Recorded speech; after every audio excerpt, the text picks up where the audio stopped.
شروع کرتا ہوں اللہ کے ببرکت نام سے جو نہایت رحم کرنے والا ہے۔ حضرت آدم علیہ السلام کی اولاد میں کیسے بت پرستی شروع ہوئی؟ سب سے پہلے کس کا بت بنایا گیا؟ سب سے پہلا شخص کون تھا جس نے بت بنایا؟ آخر کیا وجہ تھی کہ ایک اللہ کو ماننے والوں کو بتوں کی ضرورت پڑ گئی؟ آج کی ویڈیو انہی سوالات کے گرد گھومنے والی ہے۔ حضرت آدم علیہ السلام کی وفات کے 126 سال بعد حضرت نوح علیہ السلام پیدا ہوئے۔ بعض روایات میں بتایا جاتا ہے کہ 146 سال بعد حضرت نوح علیہ السلام کی ولادت باسعادت ہوئی۔ مشہور تاریخ دان مقاتل لکھتے ہیں کہ حضرت نوح علیہ السلام کا اصل نام السکن تھا، جبکہ کچھ روایات میں ان کا اصل نام الساکنت اور عبدالغفار لکھا گیا ہے۔ لیکن جب حضرت نوح علیہ السلام 40 سال تک روتے رہے تو ان کا نام نوح پڑ گیا۔ نوح کے لغوی معنی بہت زیادہ رونے والے کے ہیں۔ حضرت نوح کے والدین مومن تھے۔ حضرت نوح کے والد نام شمیس تھا اور والدہ ماجدہ کا نام کشیش بنت قابیل تھا۔ اللہ تعالیٰ نے حضرت نوح علیہ السلام کو تب نبوت عطا فرمائی جب بتوں کی پوجا عروج پر پہنچ چکی تھی۔ ہر طرف شرک کا بول بالا ہو چکا تھا۔ لوگ گمراہی میں ڈوب چکے تھے۔ سوال یہاں یہ پیدا ہوتا ہے کہ آخر اتنی جلدی انسان بتوں کی پوجا میں کیسے لگ گئے؟ ابھی تو حضرت آدم علیہ السلام کی چوتھی پیڑھی بھی نہ آئی تھی۔ مشہور محدث اور تاریخ دان حضرت ابن جراح رحمۃ اللہ علیہ محمد بن قیس سے سند کے ساتھ روایت کرتے ہیں کہ حضرت آدم کی اولاد نے حضرت نوح سے پہلے کچھ بہت نیک لوگ تھے۔ ان کی پیروی کرنے والے کی تعداد بہت زیادہ تھی۔ لوگ ان کو ایسے ہی مانتے تھے جیسے نبی کی اولادیں، نعوذ باللہ۔ یہ تعداد میں 5 تھے جن کا نام ود، سوا، یغوث، یوم اور نصر تھے۔ لوگ ان سے بے حد محبت کرتے تھے۔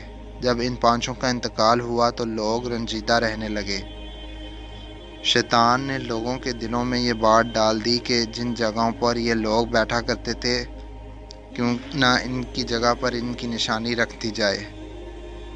شروع میں کچھ نشانیاں رکھی گئیں جو کہ ان کے استعمال شدہ اشیاء تھیں۔ بعد میں ماہر مجسمہ ساز بلوا کر ان 5 بزرگوں کے مجسمے بنوا دیے گئے۔ انہی 5 بزرگوں کے نام پر ان مجسموں کے نام رکھ دیے گئے۔ لوگ دل جوئی کے لیے ان مجسموں کے پاس آتے تھے۔ آہستہ آہستہ لوگوں نے ان بتوں کو اٹھا کر عبادت گاہوں میں رکھ دیا تاکہ عبادت میں دل لگا رہے۔ پھر وہ وقت آیا کہ لوگ انہیں بتوں سے اپنی فریادیں کرنے لگے۔ پھر اس کے بعد میں آنے والی نسلوں نے ان بتوں کی پوجا شروع کر دی۔ یوں دنیا میں بت پرستگی کا آغاز ہوا۔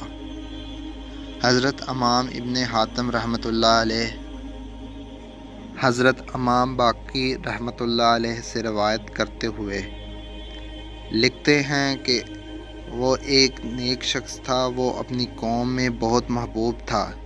جب وہ فوت ہو گیا تو اس کی قوم کے لوگ بابل کی سرزمین پر اس کی قبر کے ارد گرد بیٹھ کر روتے رہے۔ جب ابلیس نے ان کی آہ و بکا دیکھی تو وہ ایک انسان کی صورت میں آیا اور کہنے لگا، میں نے تمہارے رونے کو دیکھ لیا تو تمہارا کیا خیال ہے؟ میں تمہارے لیے ایک بت کی ایک تصویر بنا دوں، تم اپنے مجلس میں اس تصویر کو دیکھ کر اسے یاد کیا کرو۔ تو انہوں نے اس سے اتفاق کیا تو اس نے بت کی تصویر بنا دی جس کو وہ اپنی مجلس میں رکھ کر اس کا ذکر کیا کرتے۔ جب ابلیس نے یہ منظر دیکھا تو وہ کہا، میں نے تم میں سے ہر ایک کے گھر بت کا ایک مجسمہ بنا کر رکھ دوں گا تاکہ تم میں سے ہر شخص اپنے گھر میں بت کا ذکر کیا کرے۔ انہوں نے اس بات کو بھی مان لیا۔ پھر ہر گھر میں ایک ایک بت بنا کر رکھ دیا گیا۔ پھر ان کی اولاد بھی یہی کچھ کرنے لگی۔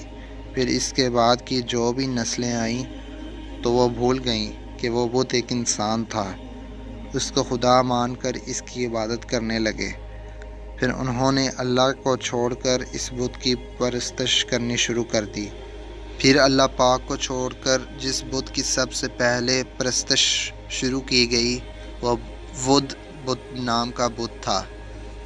اللہ تعالیٰ نے سورہ نوح میں ان کے نام کا ذکر کیے ہیں۔ چنانچہ اس مشرک قوم کی اصلاح کے لیے اللہ نے نوح علیہ السلام کو پیغمبر بنا کر بھیجا۔